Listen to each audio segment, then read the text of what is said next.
Hello, my name is Sarah. So, becoming attached to a man, um, in chronological order, because I have theorized that there is a chronological order and there is like chronological steps that you can take to successfully achieve this. So this thought came to me, um, maybe not um as maybe not like because of like present events, but more so like in the past. Um, Especially like if you're like dating around and you as a woman and you wonder and you think to yourself, why am I not able to attach to any of these men? Even if like we get along and we seemingly have a good connection, what is lacking to where you can't have this type of feminine attachment to him? So I want to specify on that. So by feminine attachment, I really mean like, okay, so you feel that your position is threatened by other women, aka you're just jealous. You never feel the need to argue with him, to change anything about him, even if it's for the best. Sorry about my nose itching. Like you're not wanting or begging him to hang out, or you're not scheduling like little dates or little places you want to go to together type of thing, especially scheduling, because women are good at scheduling and like planning little things to go do. And if we do that, obviously we want to include our man, and if you're not doing that, so that, and then not being dependent on him, that's a very feminine thing as well. So it's like these submissive, feminine, dependent things, and even for the jealousy, like vulnerability. So I guess my beginning thought is, presently, if your woman is attached, she might show. So this is so let's make this clear. So if your woman is attached or not, or if you're attached or not, you might show negative signs that you are, negative signs to confirm that you are. So jealousy, nagging, crying, being clingy, being cranky, being dependent. This is all sort of like babyish things, but in love, we are babyish. We are infantile. So that just means that we are attached to our caregivers and we need so much from them. Just like a baby. I mean, that's like really a perfect example. Anyway, so if your woman is like this means that at some point in the past, you correctly loved her and correctly given her what she needs from a partner. Just like a baby would cry for its parent. They must have done something right before in the past to prove that they could be the ones to care for it, right? So the lack of this sort of attachment means that you have not yet properly given your partner what they need, or you have not properly made them feel loved. Or this too, in some cases, heart-wrenchingly, it could be that they are getting their needs met by another. So, met by another thing. They could be obviously another person. It could be their career. They're just so caught up in their career. It could be a hobby, like they're a professional athlete. That's not a hobby, that's like career. But you know what I'm kind of saying, like they're just so wrapped up in something else besides you that they seem distant because they don't need anything from you. They get what they need from something else.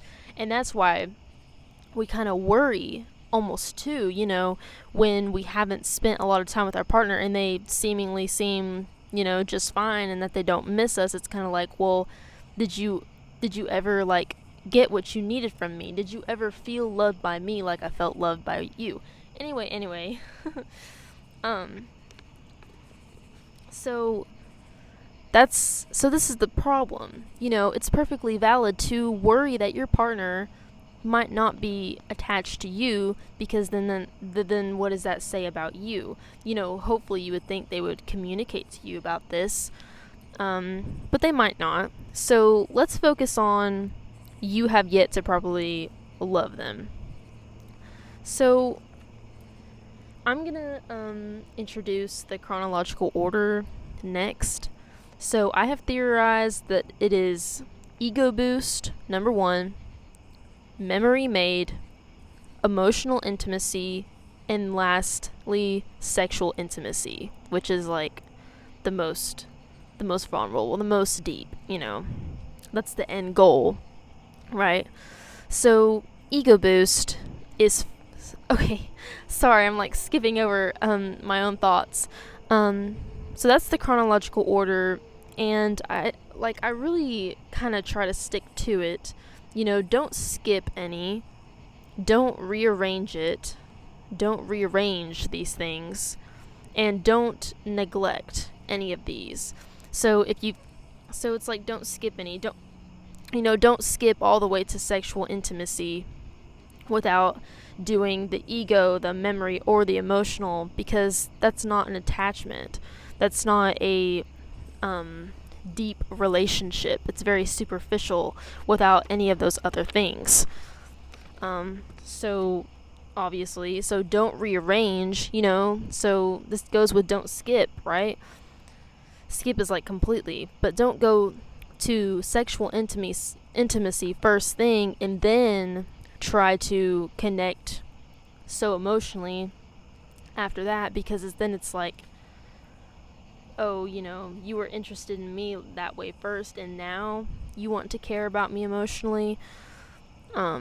And then don't neglect. So if you've had all these things with your partner once before in the past, maybe you did it chronologically, maybe you did it correctly, don't, like, if you're at the sexual intimacy and you think, oh, I'm at the end of the road, no, don't neglect giving ego boosts to your partner. Don't neglect spending time with them by making memories with them, and don't neglect how they're feeling emotionally, even though that you're at the end of the road. So that's why I put that there. So to kind of explain why they're in this order, so ego boost is mutual admiration. It's a mutual like and interest, and as well, obviously, initial attraction to appearance. So this should be what initially attracts you to a person. And even too, like, I want to bring this up too. I've noticed that I've tried to be just the bigger person and stuff, and not go for people just based on their looks, and I try to give people benefit of the doubt, and I try to go for their brains too. But and if you are being the bigger person, say, I don't judge a book by its cover, I'll date anyone, doesn't matter what they look like, you are neglecting something that you naturally need. You naturally need to be attracted initially to somebody. So I mean, I'm just saying, don't, it's not shallow. It's just something natural that for you to be attracted to others. So I'm guilty of that. I'm guilty of being so open-minded, where I'm like, I'm not going to be shallow. I'm going to give anybody a chance. But then really it's like you feel deep down in your heart was like, I'm not attracted to them though. So that's something to keep in mind. So we like people initially. We like people in the beginning who seem to like us. If that person seems to like us, like I heard a quote somewhere that says, what is the most attractive thing a woman can do? And that was show interest.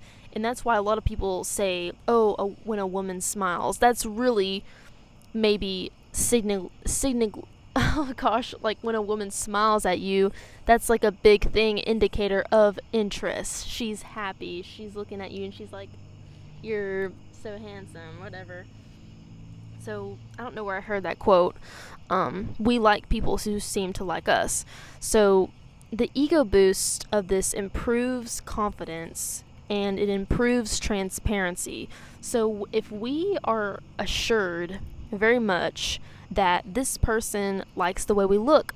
They like our sense of style. They like our kind of, on the surface personality. It's kind of like a respect is established this way. We stay who we are, and their love for us and their attraction to us and makes us respect ourselves even when they don't. Sorry, there's like a car going by. Sorry, so sorry.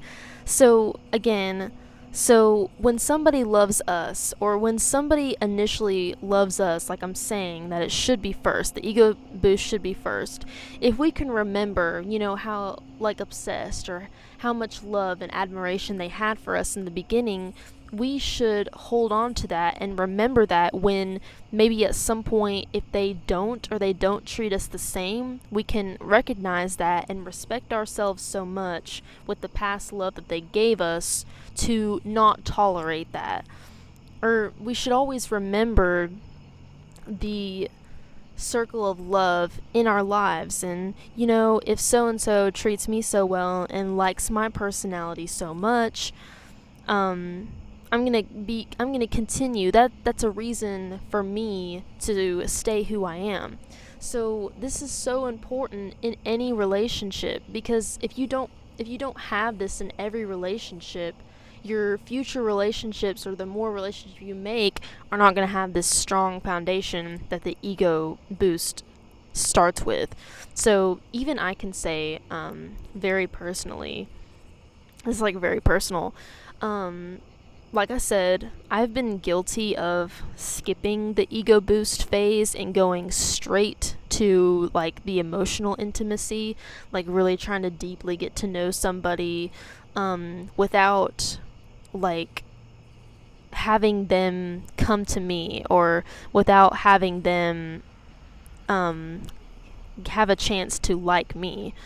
And it's honestly been really hurtful, because it's like you emotionally attach, but then whenever it's not about that, whenever it's not about a deep talk, it's like, oh my gosh, who am I? Like, are you even gonna like me? And then most of the time, no, not really. Do they naturally like you? You have to allow room for that ego boost first before anything. I really hope that's making sense. It's not shallow. I think a lot of people think it's shallow, and that's where they go wrong.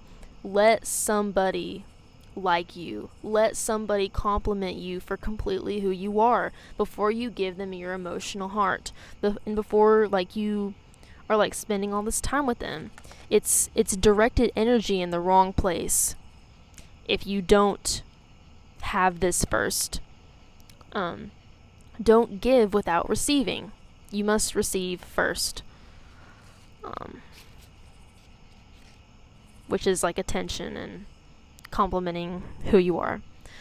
Okay, so I talked so much about that. So next is memory made. So making memories. Okay, so you've gotten past the ego boost. You are aware and you know that this person likes me, I like them. Really good foundation. So now you're ready to spend time with each other, kind of get to know each other a bit more, the second phase. So it's an opportunity for all types of chemical bonding. So especially in this one, I would say it's like the vasopressin bonding, which is really good for men, which is why I think men usually, because of this memory, because of the memory making being second in this order, men naturally are like, oh, I like this woman, or I like her, and that's why he goes after her. That's why the man goes after the woman, because he is already properly bonded to her because of this, because they've gone on fun dates, because he's made memories with her, or he's played games with her, all of these like first date kind of dating phase type of things. So, but the woman hasn't emotionally bonded yet, and that's how the woman bonds, which is why the emotional intimacy is next. Definitely. So friendship foundation is achieved, and you learn more about each other, and this creates curiosity. Okay, so in the memory making phase, like I said, the guy vasopressin bonds. Vasopressin is a correct bonding um, process for the man, and then so he goes after her, and he's becomes more curious about her, and hopefully she becomes curious about him because of the quality time that he has offered to her. And I'm going to come back to that about how the man can specifically offer this quality time to make her in a feminine way attached to him and associate good things and good attachment to the time that she spent with him. So curiosity happens. Hopefully they're both curious about each other. So next is the emotional intimacy. And this is like for females. This is how so the woman has given you a chance to get to this sort of level where she starts to open up to you. It requires more vulnerability, and it also signals a very strong mutual interest. So the man has sort of committed to go through with this vulnerable type of bonding, which men don't bond as much, like emotionally, like they don't need that to bond as much as females do. So that means that he's a bit committed to her, and this is giving her a chance to bond with him. So this comes third. So mutual interest in what each other has to say, and especially if you've liked each other so much as friends already, then it's kind of like, all right, we like each other a lot. What's next? How can we go deeper and emotionally? So this is hopefully when the female has attached to you. If you have properly, the man, if he has properly emotionally attached to her, like his reaction matters a lot, and I'll go into that here in a second. So the fourth is sexual intimacy, and this is for both genders, okay? This is a huge step. This is a huge decision. So this is like the height of connection, the highest form of connection. So this is like the last phase. So it's like you're super emotionally attached and interested in one each other. If you've gone through all the phases before this assures that you'll never want to let go of each other, and this is how it should be. You've well and happily gone through the phases. You've completed the phases. You haven't rushed any of the phases. Then this sex is like the glue. And then after the sex happens, like I said in the beginning, don't neglect any of the previous ones. You should always go back to it, but sex, of course, is the strongest one, and it's almost like you're constantly using the little different phases to make sure that you accomplish sex with your partner all the time. And that's really what it is. So don't neglect if you want to get to the highest stage at the end of every day or every month, whatever. How often. So hopefully I explained that pretty well. So now I'm going to go back, like I said, I promised I would, to explaining the memory made for the males and the emotional intimacy for the females. And I'm especially talking about the females because I notice that the females are the ones that struggle to form an attachment to a man, or like a healthy attachment. And the attachment, like, okay, so like women are saying, oh, I'm attached to my boyfriend, but it's like a toxic type of attachment. That's like not correct, and it's probably because you've messed up the chronological thing. For example, these women have rushed the ego boost, or they had the ego boost and they skipped straight to sex, or they rushed the emotional intimacy, or maybe they thought, oh, he gave me a little bit of emotional intimacy, maybe he listened to me a little bit and called me and FaceTimed me a little bit. Yeah, it's we're ready for sex, but then you know in your heart that you're not, that's incorrect. Don't rush. Gosh, my leg's numb. Oh, God. Okay, so the ways to give. The ways to give create attachment. So obviously, the love languages. So that is acts of service, affection, quality time, gift giving, and words of affirmation.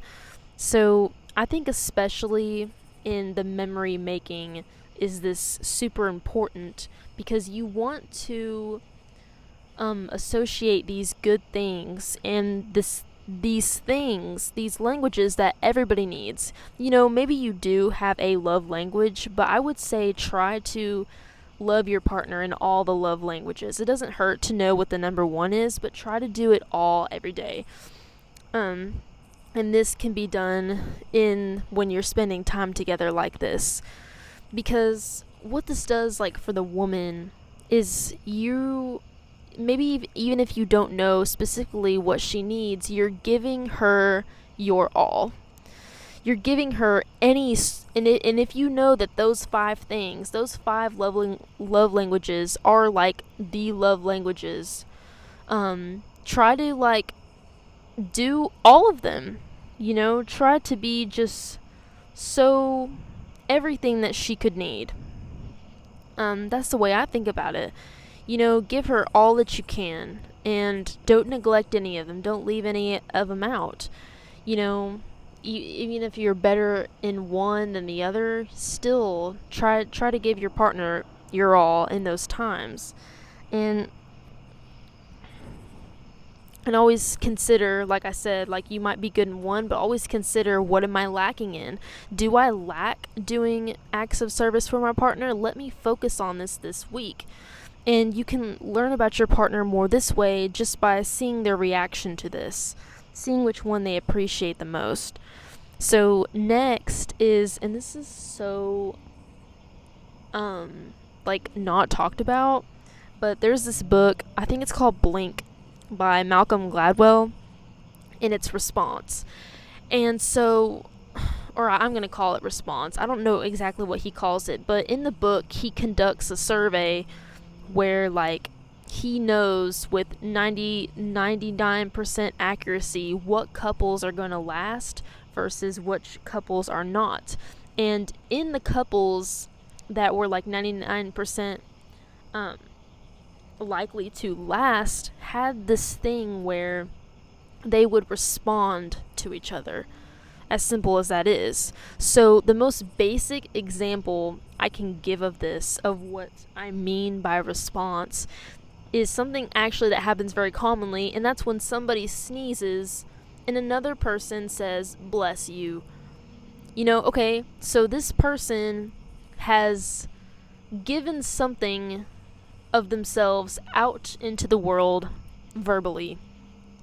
And the other person that cares about them and is aware of their company says, "Bless you." They're like, "Hey, you just made a noise. I'm going to respond to that to let you know that I'm here. I heard you. I can communicate to you, and I am somebody of a companion to you," sort of thing. Like, you are not alone in what just happened. I'm aware of it too. I experienced it too. So that's the most basic example, and everybody, you've all been in that situation before. So don't let an attempt for connection go unignored. It could be a bodily sound or movement. So personally, for my own example, so when my partner, maybe especially if you're sleeping together, or they are upset about something in the other room, or they're cussing on the video game, or they're showing signs of an emotional change, or they've emotionally become upset about something when we're in a group of people. If you realize this, try your best. or if you feel their bodily movement in the bed, respond to that. So my example again is, so your partner like moves in bed, or like there's a bodily sound, or they're like rearranging in the bed.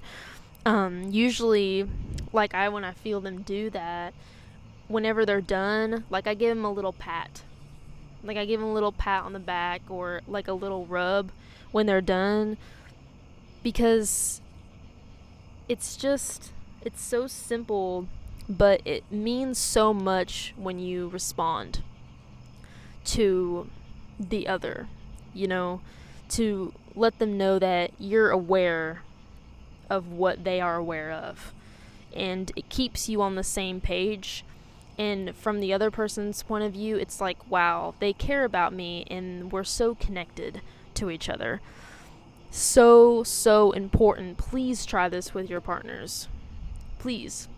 Like, I try to not let anything that my partner does go unnoticed by me. I want them to know that, like, I'm completely there for them and I'm completely aware of them. Like, I try my best. So if they buy a new shirt or they're wearing something new, make sure you say something about it if you notice it. There are attempts for connection everywhere, and every time that you dismiss them, you dismiss the chance for connection, and you dismiss a deeper and closer relationship with a person. 100%. So the specific female to male. So this is okay. So the ways to give, all of that was what you should be doing in the memory making. When you spend time together, like in the second phase. So the third phase was like the emotional intimacy. So this is specific what the female receives from the male. So she can receive compliments. She can receive compliments. Like, I know this is sounding like an ego boost too, but to emotionally open up and to still receive compliments during this phase assures her even more that she has no reason to not be confident, and that she can, even if she has some ugly sides to her, that you still are so attracted to her, and she still has so much reason to believe that she's beautiful, and she shouldn't have any doubts even though she's opened up to you. So still compliments. Rescue her from her distress. So she opens up, like, it's like financially, or it's like the emotional is like for reassurance. Comfort her, be gentle with her, so she knows that this is a safe place, you are a safe place.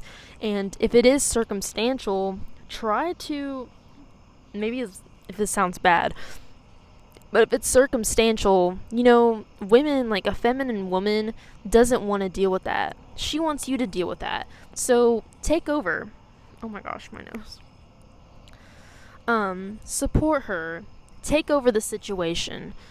So she is assured and she knows that you are a man and you're going to deal with stuff like that.